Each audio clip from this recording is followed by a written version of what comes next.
Alright guys, today on this truck I am going to replace the radiator, and I wanted to show you guys where I drain it.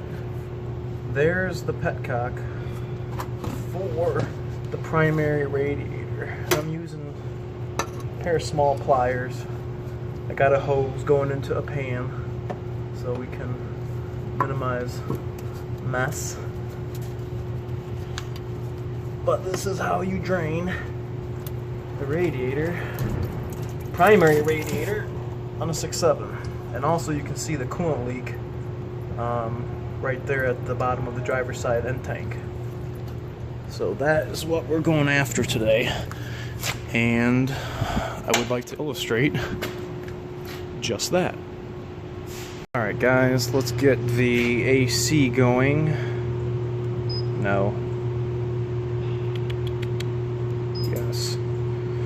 Get the AC recovering. Alright. Boom. High side, low side, and I got the driver's side still draining, and I'm going to show you guys where and how I drain the secondary.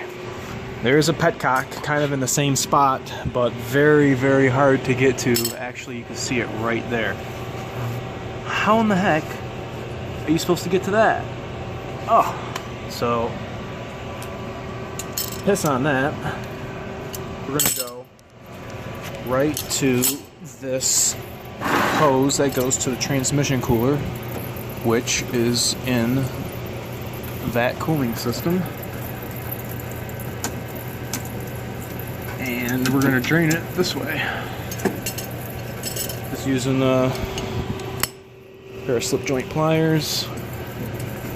Sometimes it can be a bugger, be really stuck on there, but this one seems like it's working out all right. So we got our container.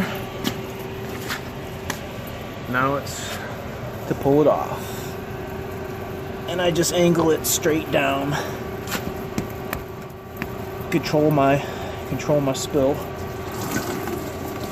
Yep. Like that.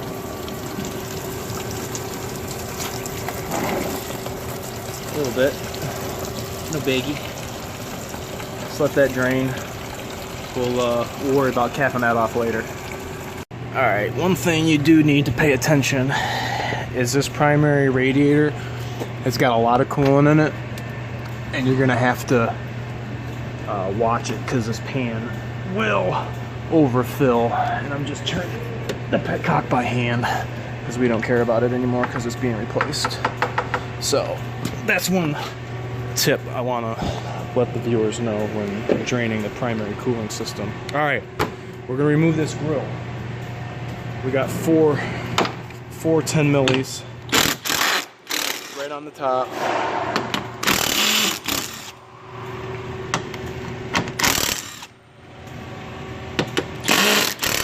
Right there. We got one little trim clip, one little doohickey right here. Try not to ruin that. And then collect all your bolties, and we're just gonna go over here to the busy bench like that. Okay, so take this grill out. There are. Let's start over here. See if you guys can see. You're just gonna pull it back like I'm doing. See this little window that I'm sticking my screwdriver in? I push it down and I'm releasing the tab. Alright, watch.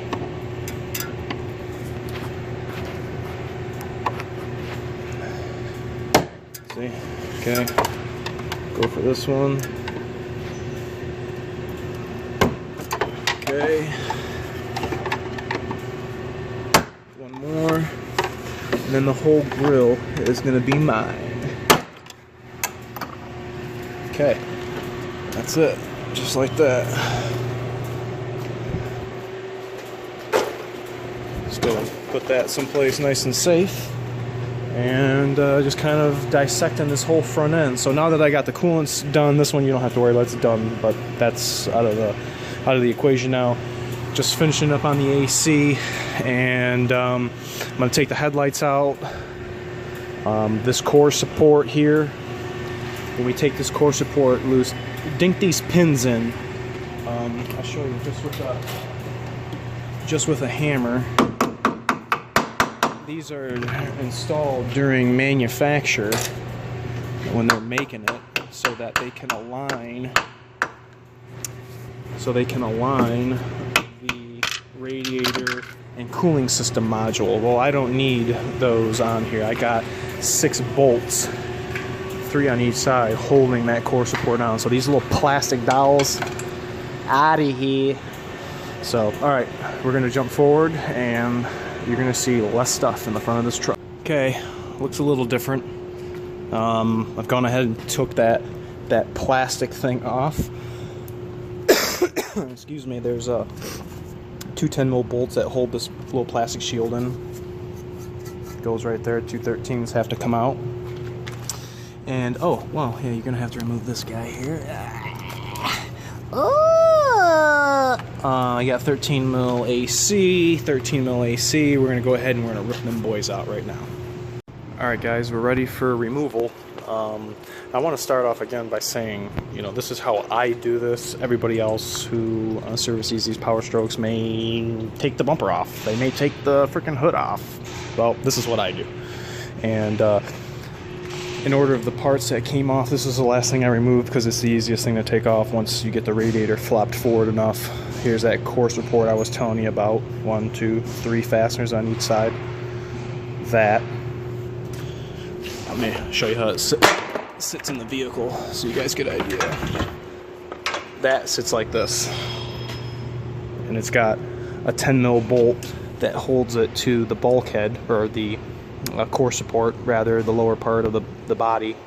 And then 2 bolts right there, these 13s. So that's how it sits. Got the headlights off, obviously.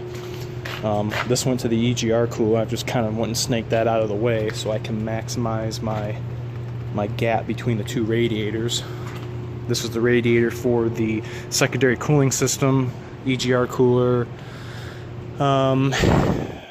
CAC, charger cooler, fuel cooler, trans cooler.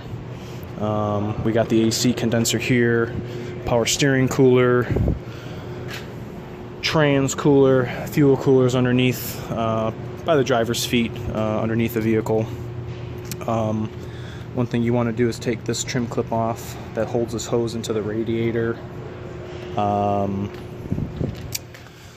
Also, if you guys remember a couple videos back, I said when replacing the radiators, you guys got to get these air deflectors because the pins broke. Well, they broke, and I've gotten one.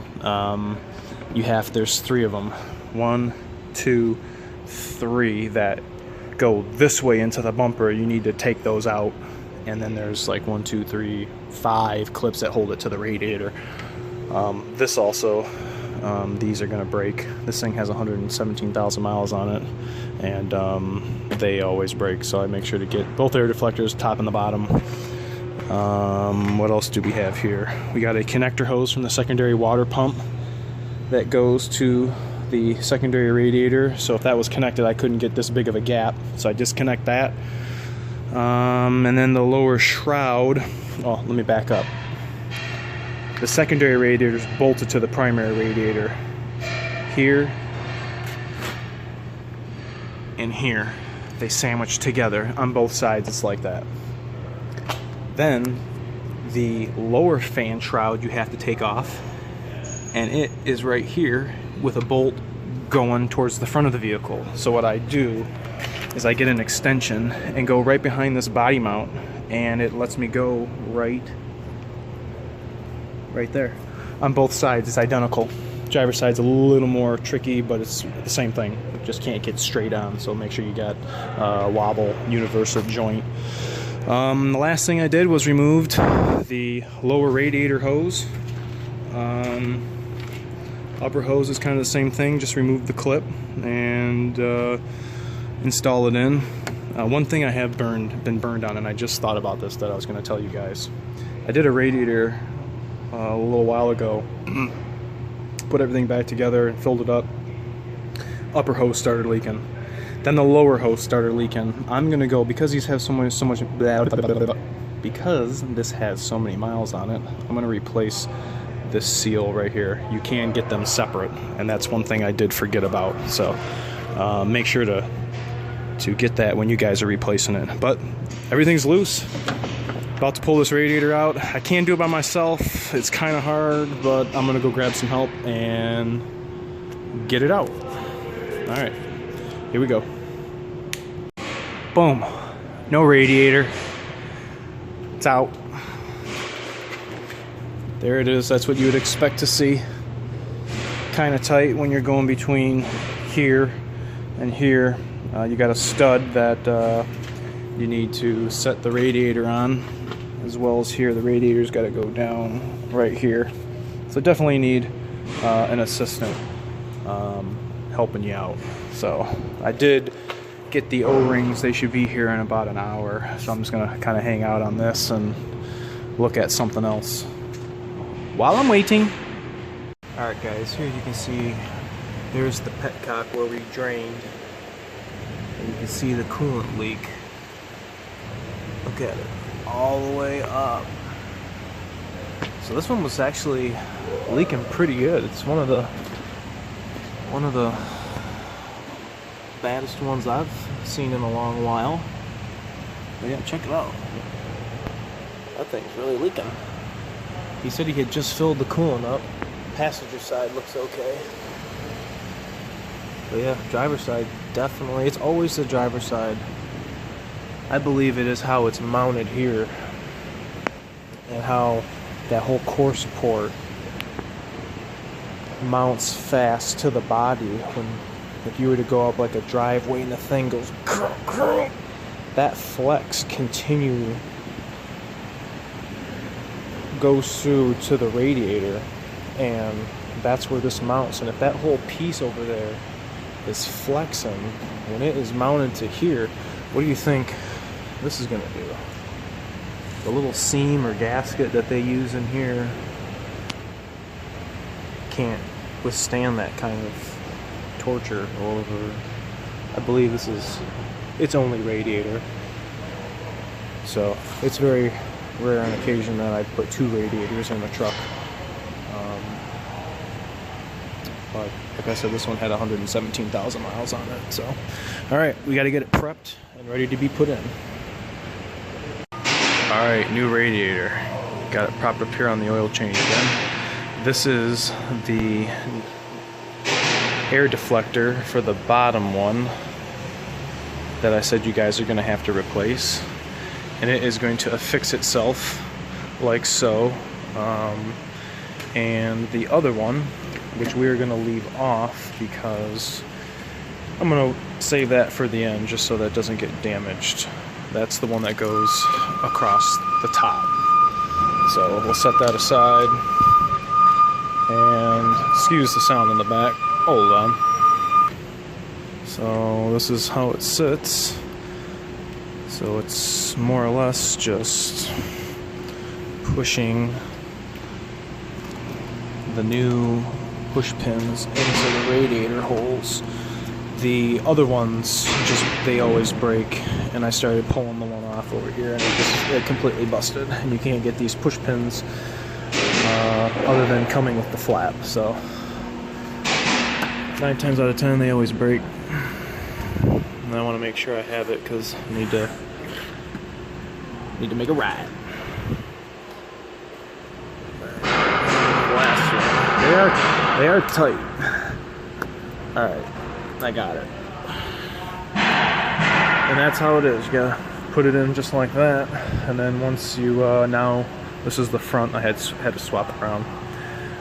So now we're looking at the front of the radiator. When we put it down, the secondary radiator is going to sit right there. We're going to have that much space between it, and this just helps deflect air up into that cavity so that we got cool, fresh air coming right from under the grill. So this is going to clip in just where I was telling you guys. Remember in the last clip, I was telling you got 1, 2, 3. So, all right, gotta put it in.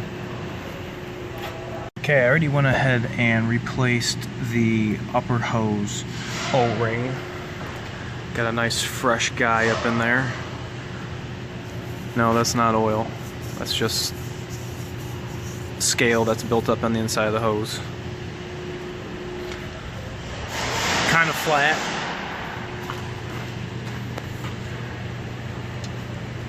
So it's just simple as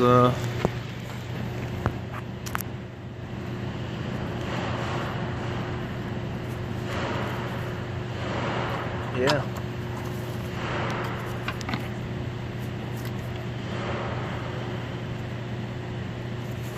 And the new one.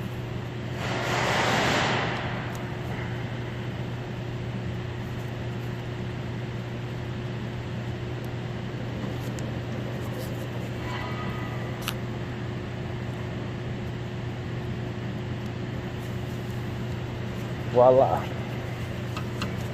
Get some new coolant on there. We are good to go. Okay, time to install.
Alright, you guys, that's pretty much it.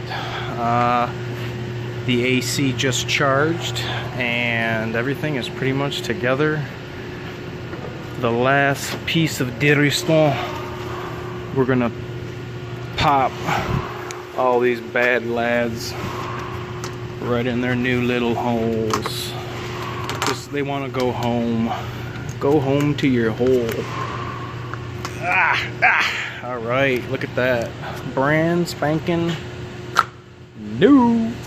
Alright, you guys, I'm gonna fill the coolant up, attach that hose down there and push those 1, 2, 3 clips in, and I'm gonna call it a job. So please make sure to like this video and leave me a comment. Tell me what you think. Until next time, see you later.